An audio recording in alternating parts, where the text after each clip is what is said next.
Ang karera ni Pagong at ni Talangka, isang pabula ng mga Cagayanan. Isang hapon, tahimik na naglalakad si Talangka sa paanan ng mga naglalakihang bato sa gilid ng pampang sa baybaying dagat. Paakyat pababa ang kanyang ginagawa. Lingid sa kanyang kaalaman, naroon pala si Pagong, na kung tawagin ng ibang Talangka ay mayabang na Pagong. Abuhin na sa kulay at malakas mangasar sa kanyang mga kapwa hayop sa baybaying dagat, lalo na ang mga hayop na mas maliit pa sa kanya. Nagulat si Talangka nang biglang sumigaw si Pagong. Hoy! Talangkang payatot! Anong ginagawa mo riyan?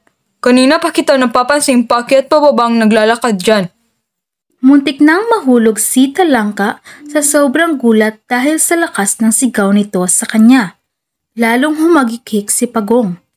Kawawa ka naman, Talangka. Sa sobrang payat mo'y madali ka nang mawala ng balanse at muntik ka pang mahulog. Patuloy na pangasar ni Pagong. Mahigpit na ikinapit ni Talangka ang kanyang mga pangkagat at dahan-dahang bumaba mula sa bato. Subalit, di pa rin siya tinigilan ng mayabang na Pagong. Ano, payatot na Talangka? Wala ka bang ginagawa ngayon? Nakakabagot dito. Maglaro kaya tayo? Ano kaya kung magpaligsahan tayo? Anong paligsahan naman? Magkarera kaya tayo kung sino ang mas mabilis sa ating tumakbo. Ibig matawa ni Talangka sapagkat alam naman niyang mabagal kumilos si Pagong at paano ito makakatakbo ng mabilis. Ha? Anong sabi mo? Di ba ikaw naman itong mabagal tumakbo? At bakit ikaw pa itong nagyayayang makipagtakbuhan? Mabilis ako kaysa sa'yo, payatot ng Talangka. Tugon ni Pagong na ikinabit pa talaga ang pagkakapayatot sa pangalan ni Talangka. Kapag hindi ka pumayag sa karirahan natin, ibig sabihin talo ka na Talangka. Wala kang binatbat sa akin. Sa sobrang payat mo ay madali kitang talunin. Pagmamayabang ni Pagong. O sige bukas, magpagalingan tayo kung sinong mas mabilis at malakas sa atin, Pagong. Pagtanggap ni Talangka sa hamon ng mayabang na Pagong. Nang gabing yun, nagtipon-tipon ang mga Talangka at nagpulong dahil kinabukasan ay magkakarera sina Pagong at Talangka. Ngayong gabi, magsikalat kayo sa daan na aming dadaanan bukas, mga kaibigang Talangka. At kapag tinanong kayo, wala kayong ibang isasagot, kundi nauuna ako sa iyo. Ang paliwanag ni Talangka sa kanyang mga kaibigan. Kinabukasan, dumating na ang araw ng karera na ginanap sa napakalawak na parang. Marami ang dumalo sa karera dahil maraming inanyayahan si Pagong para sa karerang ito. Pagong, handa ka na ba? Ang tanong ng namuno sa karera. Oo, kanina pa ako handa.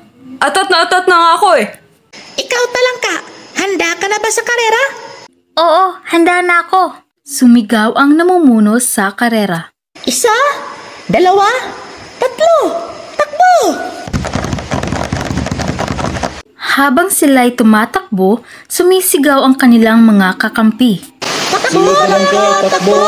Sige, takbo! Bilisan mo pa! Matuling kumaripas ng takbo si Pagong at iniwan ng malayo ang agwat kay Talangka. Sa pag-aakalang malayo na nga siya sa kanyang katunggali, ay sumigaw si Pagong.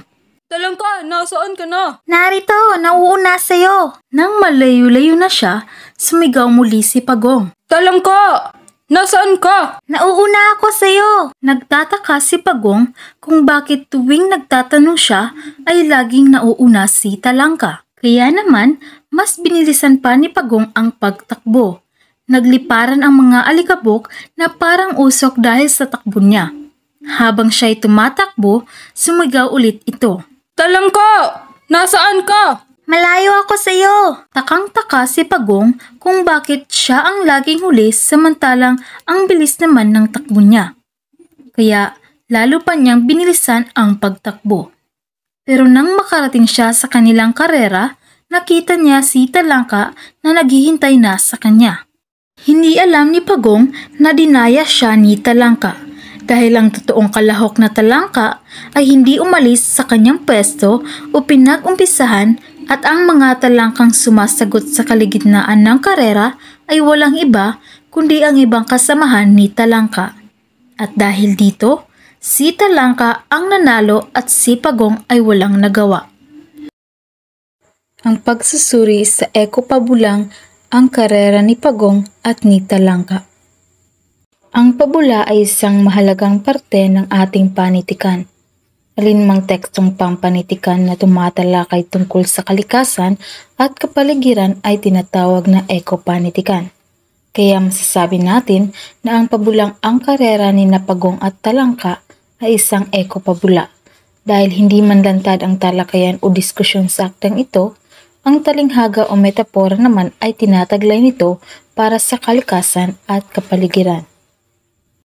Sa pabulang ito ng mga kagayanan, kakikitaan natin ito ng mga aral at representasyon sa ating lipunan at kalikasan. Una, huwag mong husgahan ang kakayahan ng isang tao dahil lamang sa pisikal nitong kaanyuan. Dahil maaaring may mga bagay tayong hindi pa nalalaman tungkol sa kanila. Kagaya na lamang sa nangyari sa kwento na dahil sa pagiging payatot ni Talangka ay hinusgahan at minaliit na agad siya ni Pagong, kahit na hindi pa nito natutuklasan ang totoong katangian at kakayahan nito. Ikalawa, huwag maging mayabang at hindi lang dapat tayo nakatingin sa ating sariling lakas at estado. Ating makikita sa kwento na naging makasarili si Pagong at tanging ang kakayahan lamang niya ang kanyang nakikita. Hindi niya nakikita ang kakayahang taglay ng ibang hayop sa paligid niya. Kailangan nating tandaan na sakit ang naidudulot ng pagiging makasarili, hindi lang sa ating kapwa-tao, ngunit pati sa ating kalikasan. Ikatlo, ang tunay na lakas ay wala sa sarili lamang. Ito ay nasa pagkakaisa ng bawat membro ng komunidad upang makatulong para sa kabutihang panlahat. Kagaya na lamang ng ginawang estratehiya ni Talangka na nakipagtulungan siya sa kanyang makakasamahan upang matalo si Pagong. Kahit nanandaya si Talangka, ay kanya namang naipabatid kay Pagong na mali ang pagiging mayabang at ang pang-aapi sa mga hayop na mas maliit pa dito. Sa kabuuan, nirerepresenta ng pabula ang mga tao sa lipunan at kung ano ang ginagawa nila sa kalikasan. Si Pagong ang nagrerepresenta sa mga taong makasarili at mapagmaliit. Taong iniisip lamang ang sarili at hindi iniisip ang kahahantungan ng mga desisyong kanyang ginagawa sa kanyang paligid, sa kanyang mga kapwa at sa kalikasan. Minamaliit din ito ang kakayahan ng kalikasan. Si Talangka naman ang nagrerepresenta sa mga taong madiskarte at ang mga talangka din ang representasyon ng pagkakaisa.